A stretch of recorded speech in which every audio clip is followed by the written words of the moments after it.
നമസ്കാരം, Aroor vision news ചാനലിലേക്ക് സ്വാഗതം.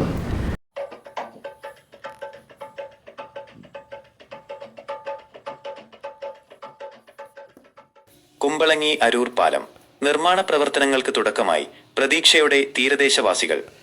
കുമ്പളങ്ങിയെയും അരൂരിനെയും ബന്ധിപ്പിക്കുന്ന കുമ്പളങ്ങി കെൽട്രോൺ പാലത്തിന്റെ നിർമ്മാണ പ്രവർത്തനങ്ങൾ ആരംഭിച്ചു.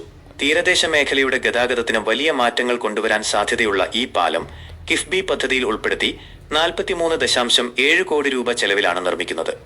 പദ്ധതിയുടെ വിവരങ്ങൾ: നീളം 290.6 മീറ്റർ, വീതി 11 മീറ്റർ, സ്പാനുകൾ 36.2 മീറ്റർ നീളമുള്ള 8 സ്പാനുകളാണ് പാലത്തിനുണ്ടാവുക.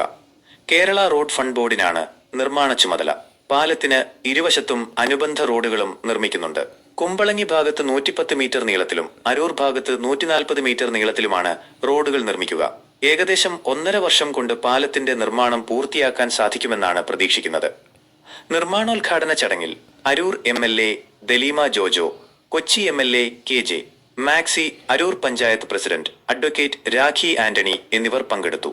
ഈ പാലം യാഥാർത്ഥ്യമാകുന്നതോടെ പതിറ്റാണ്ടുകളായുള്ള പ്രദേശവാസികളുടെ യാത്രാ ദുരിതത്തിന് വലിയൊരളവിൽ പരിഹാരമാകും. കൂടാതെ ഈ മേഖലയിലെ സാമ്പത്തിക വിനോദസഞ്ചാര രംഗങ്ങളിലും ഇത് പുത്തനുണർവ് നൽകും.